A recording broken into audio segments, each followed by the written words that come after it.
అమరావతి నమో నమః. అమరావతి నమో నమః. అమరావతి నమో నమః.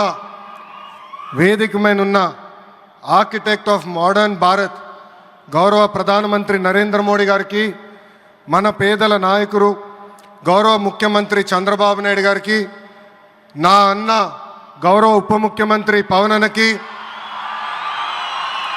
వేదిక పైన ఉన్న ఇతర గౌరవ పెద్దలకు, ప్రాణాలు సైతం లెక్క చేయకుండా అమరావతి కోసం పోరాడిన రైతులకు, ప్రజలకు నా హృదయపూర్వక నమస్కారాలు. ముందుగా పహల్గామ్ ఉగ్రవాద దాడిలో చనిపోయిన వారికి నేను నివాళులర్పిస్తున్నా. ఉగ్రవాదుల దాడిలో చనిపోయిన వారి కుటుంబానికి దేశం మొత్తం అండగా నిలబడుతుంది. పాకిస్తాన్ గీత దాటింది, అమాయకుల్ని చంపింది, చాలా పెద్ద తప్పు చేసింది. ఒక్క పాకిస్తాన్ కాదు, 100 పాకిస్తాన్లు వచ్చినా భారతదేశ నేలపై మొలిచిన గడ్డి కూడా పీకలేరు. 100 పాకిస్తాన్లకు సమాధానం చెప్పే ఒక్క మిసైల్ మన దగ్గర ఉంది. ఆ మిసైల్ ఏంటో తెలుసా? నమో గౌరవ ప్రధానమంత్రి నరేంద్ర మోడీ గారు. సింహం ముందల ఆటలు ఆడకూడదు, ఆడితే ఏమవుతుంది? మన సింహం నమో కొట్టే దెబ్బకి వరల్డ్ మ్యాప్లోనే పాకిస్తాన్ అని మిస్సింగ్ రావటం ఖాయం. ఈరోజు పాకిస్తాన్ ఆర్మీలో పనిచేసేవారు కొంతమంది రాజీనామా చేశారు, కొంతమంది సెలవులు పెట్టిపోయారు. దట్ ఈస్ మన నమో.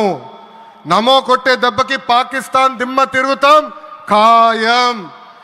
ఈరోజు నేను గర్వంగా చెప్పగలుగుతున్నా, ఎంటైర్ నేషన్ స్టాండ్స్ విత్ మన నమో. కేంద్రం ఈరోజు కులగణన చేయాలనే నిర్ణయం తీసుకుంది. ఇది ఒక నిర్ణయం కాదు, ఇది ఒక సంచలనం. Where others hesitated for decades, Namo acted, rewriting history with courage. True to his commitment to empower the marginalised and deprived, Namo's bold stroke will deliver social justice in its truest form. Namo గారికి ఆంధ్రప్రదేశ్ అన్న, అమరావతి అన్న ఎంతో ప్రేమ. ఇప్పుడు ఆయన ఢిల్లీలో ఎంత బిజీగా ఉన్నారో మనందరూ తెలుసు. ఆయన ఈ కార్యక్రమానికి వచ్చారు. ప్రధాని నమో గారు ఆంధ్రప్రదేశ్ కోరిన అన్ని కోరికలు తీరుస్తున్నారు. మొన్నే విశాఖపట్నానికి వచ్చి railway zone, NTPC green project, Nakkapalli bulk drug పార్క్కి నిధులు కేటాయించారు. ఏకంగా విశాఖపట్నం ఉక్కు ఫ్యాక్టరీని కాపాడారు.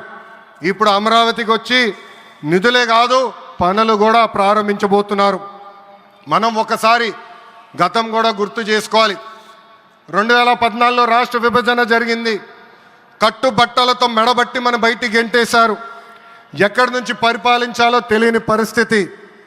కానీ మన సిబిఎన్ గారికి సంక్షోభాలు కొత్త కాదు. ఒక పక్కన సంక్షేమం, మరో పక్కన అభివృద్ధి చేసి చూపించారు.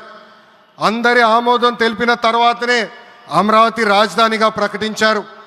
రైతులు చేసిన త్యాగం వల్ల ఈరోజు అమరావతి ఏర్పడింది. ఒకే రాజధాని, అభివృద్ధి వికేంద్రీకరణ అనే ఎజెండాతో మన ప్రభుత్వం ముందరికెళ్ళింది. రాయలసీమను ఎలక్ట్రానిక్స్, ఆటోమోటివ్, రెన్యూవబుల్ ఎనర్జీ హబ్గా తయారు చేశాం. గోదావరి జిల్లాలో ఆక్వాని పెద్ద ఎత్తున ప్రోత్సహించాం. ఉత్తరాంధ్రలో ఐటీ, ఫార్మా కంపెనీలు కూడా ఆనాడు మనం తీసుకొచ్చాం. కానీ 2019 నుంచి 24 వరకు విధ్వంస పాలన మనం చూసాం. మన సిబిఎన్పై ఉన్న వ్యక్తిగత కక్షతో అమరావతిని చంపేయాలని చూశారు. ఒక్క ఇటుక కూడా పెట్టకుండా 3 రాజధానులంటూ 5 సంవత్సరాలు గడిపేశారు. 8 ఏళ్ళ పిల్లోడి దగ్గర నుంచి 80 సంవత్సరాల వృద్ధుడి వరకు జై అమరావతి అంటూ జెండా బతుకుని రోడ్డు పైకి వచ్చి ధర్నాలు చేస్తాం, పోరాటాలు చేస్తాం, మనందరం చూసాం. జై అమరావతి అన్నందుకు రైతులకి సంఖ్యలు వేశారు. జై అమరావతి అన్నందుకు మహిళా రైతుల్ని పోలీస్ బూటులతో తన్నిచ్చారు. జై అమరావతి అన్నందుకు రైతుల్ని ఏకంగా పెయిడ్ ఆర్టిస్టులు అన్నారు.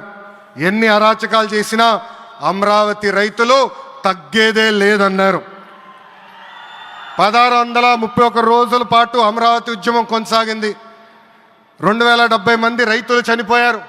సుమారుగా 3000 మంది రైతుల పైన ఆనాటి ప్రభుత్వం దొంగ కేసులు పెట్టింది. ఎన్ని కుట్రలు చేసినా జై అమరావతి అన్న నినాదం ఆ శంకుస్థాపన చేసింది ఎవరు? మన నమో శంకుస్థాపన చేసిన అమరావతి ఆపే దమ్ము ఎవరికి లేదు.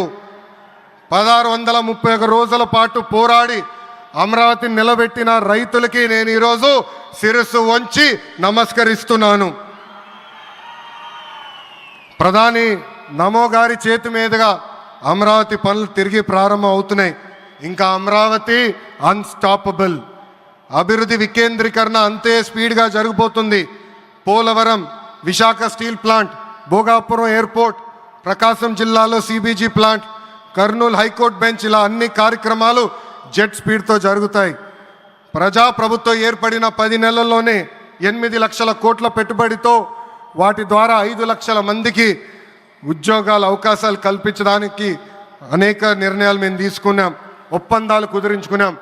అంతేకాదు 16,347 పోస్టులతో మెగా డిఎస్సి నోటిఫికేషన్ కూడా ఇచ్చాం.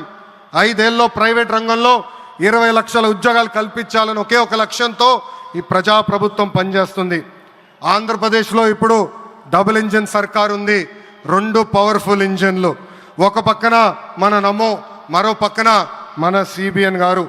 అభివృద్ధి సంక్షేమం అనేది జోడెద్దుల బండి. ఎన్ని ఇబ్బందులు ఉన్నా సంక్షేమ కార్యక్రమాలు అమలు చేస్తూ అభివృద్ధి పరుగులు పెట్టిస్తున్నారు మన సిబిఎన్, మన పవన్ అన్న.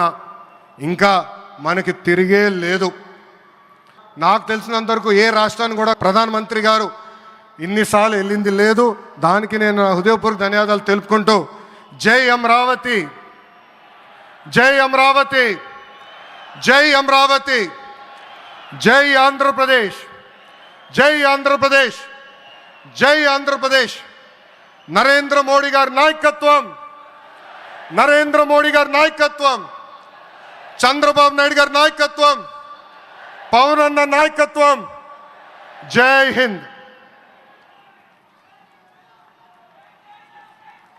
అద్భుతం. ఒక ఉత్తేజపూర్వకమైనటువంటి ప్రసంగాన్ని అందించారు శ్రీ లోకేష్ గారు. ధన్యవాదాలు.